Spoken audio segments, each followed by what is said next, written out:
Okay, I'd love to get your feedback on this. This is a video I've referenced this video in another one on my channel before. It's John McAfee, Valuetainment. This is a great channel. I encourage you to come over here, subscribe to their channel. It's awesome. It's one of my favorite on YouTube right now. I want you to hear what John McAfee has to, the whole interview is kind of fascinating. He's a unique character. If you don't know who John McAfee is, he's the guy who created McAfee Antivirus. He sold the company many years ago. It still has his name. He was a founder, creator. It's a very fascinating video. This guy, I want you to hear what he has to say. There's a lot of good arguments presented, and then I'll give you my thoughts at the end. And I'm going to ask you to do something for me at the very end. By the way, if you love learning about cryptocurrencies, I'm going to ask that you hit the subscribe button on my channel, hit the thumbs up icon, give me a thumbs up, and also hit that bell notification icon. Thank you so much. And at the end of this video, or at the end of this clip, I'm just going to show a short clip here. I want to get your feedback on something in particular, and I'm going to ask you about that here in a moment. I'm going to ask you for two things, so stay tuned. So when it comes to Bitcoin, you have been known as one of the bigger voices, if not the biggest voice in the Bitcoin world. And you've said, I think your prediction was by the end of 2018, you think Bitcoin's going to hit 78,000. I think your projection was 78,000 by the end of 2018. I think you said $1 million. I didn't make a 2018 projection. I made a 2020 projection of 1 million.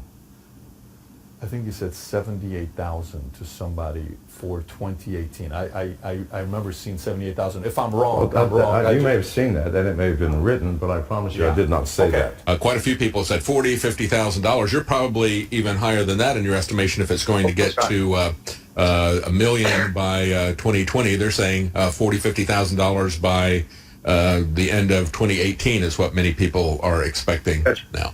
No, my figure's at 78,000 by the end of 2018. Yeah, so are you familiar with Jordan Belfort? The guy, the Wolf of Wall Street? Yeah, of course. I interviewed him. I was at his place, and we were sitting down talking about Bitcoin.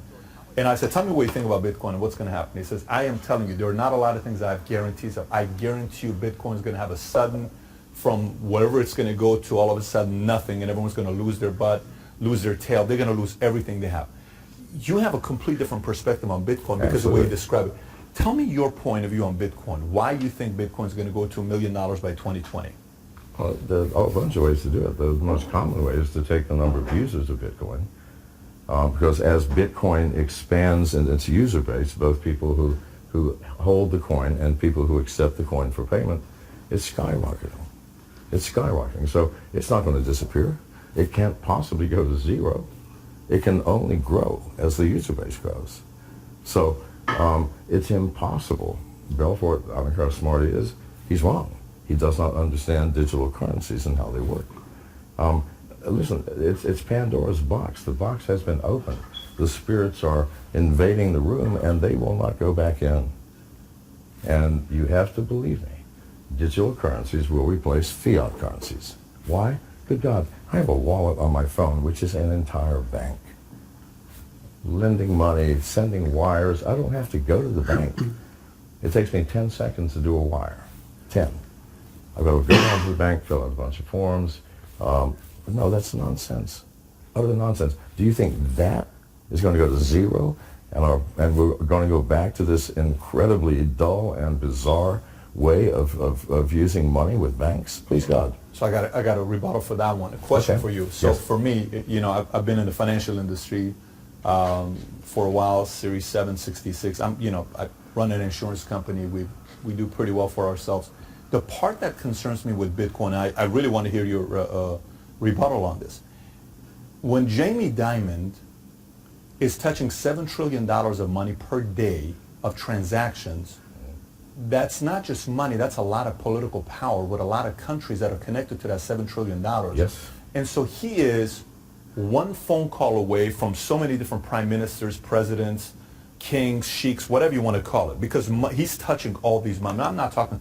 I think that statement right there is something that most people never really consider, that there's one person that could have that much power in society. Small money. We're talking big money here. You know what you mentioned $7 trillion. $7 trillion is a lot of money. That's a lot of money. Okay. So Half of our gross domestic product. if it goes in the direction of these 21 million, Bitcoins being used and 4 million is lost, I think, I don't know the number that was lost. I think it's 4 million of them that was lost, some number like that. Don't you think a guy like that and these guys who control elections and control all these other things, don't you think they're going to make a phone call and they're going to say, hey, listen, Mr. Congressman, Mr. Senator, you want to do this again? You got to make sure you take care of this thing. You cannot let this Bitcoin stuff take off the way it is. This is out of control already. Don't you think they're going to make those calls to figure out a way to do what they've always done, which is, listen, small business owner wants to compete with a big business owner. How do you beat them?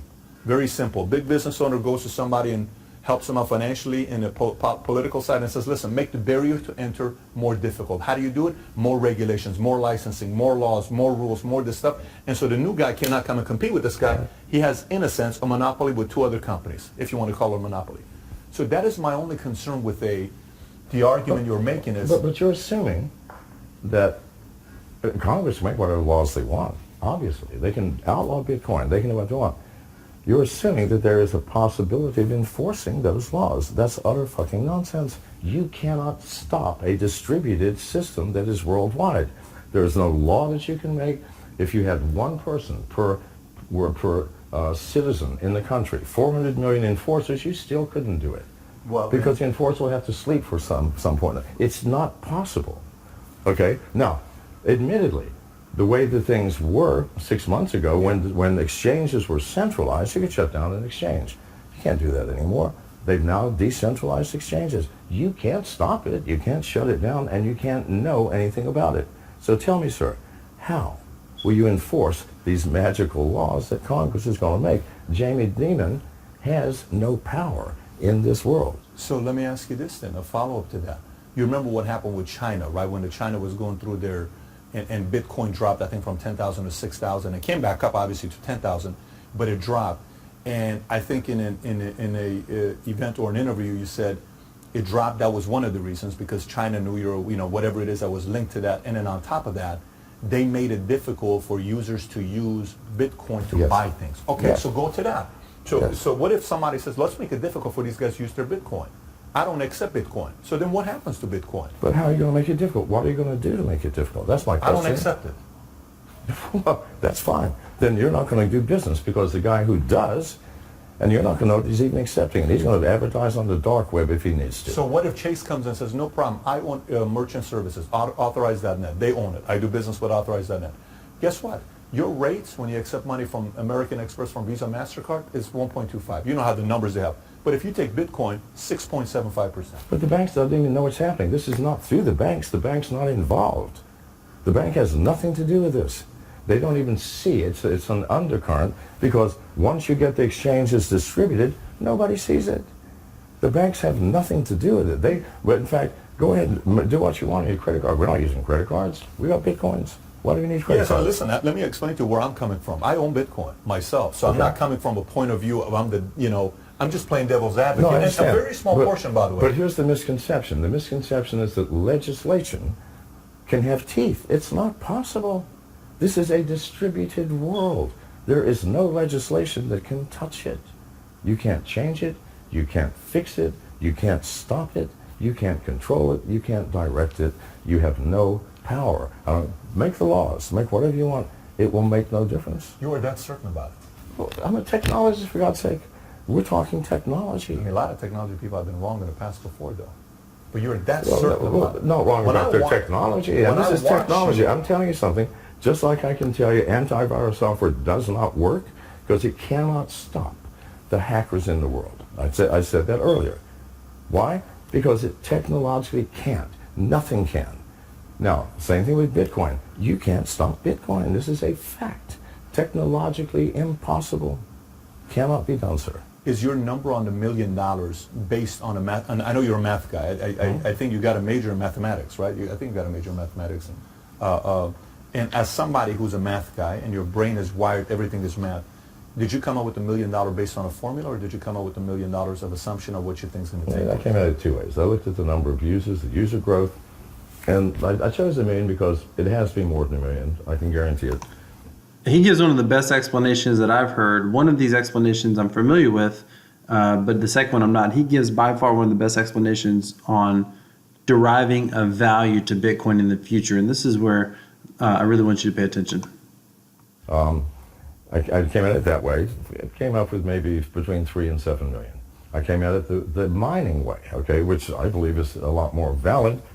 The last Bitcoin to be mined. Okay, there's 10,000 miners. Thank you, Jimmy. The difficulty rate for that last Bitcoin is going to be almost infinite.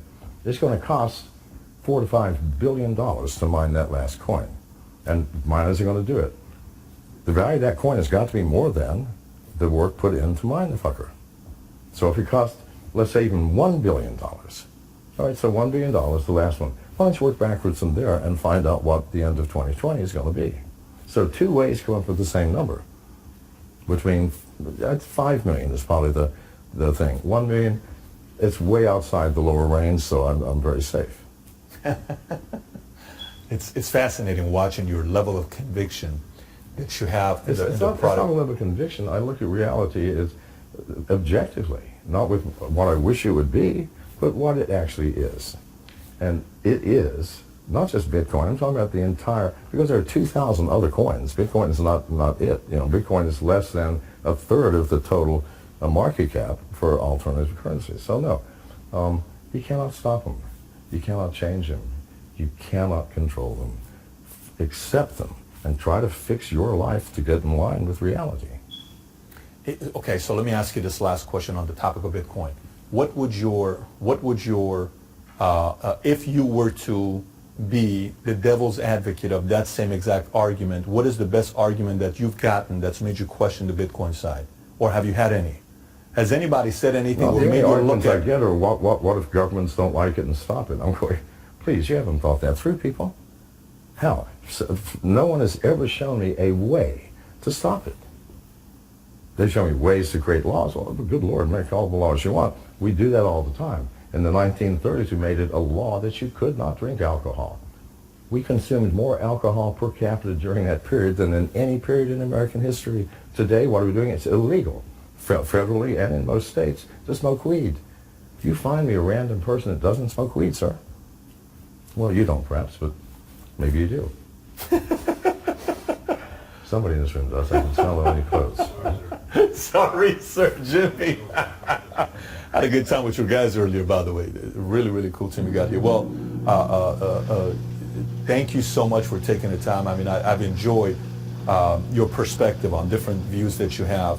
And it's interesting from the place that you come and what you've experienced. And if you haven't studied his past and what he's been a part of, you got a pretty interesting story. Is it true that they're thinking about making a movie about you with Johnny Depp playing your part? Is that taking place? The Hollywood Reporter reported it. Everybody So reported that's it. actually taking place with Johnny Depp playing it. Yeah. It was interesting. I was with Donnie Bronson. So that's fascinating. Now that you've heard that, and this is just my perspective. I mean, I'm no expert. I'm not a financial expert. This is an investment advice. But I heard all that, and what I think about it is he acts like we're immune to government interaction. I agree that it can get stopped. But in the short term, my belief is that government interaction will devalue cryptocurrency. Less people can use it, less demand.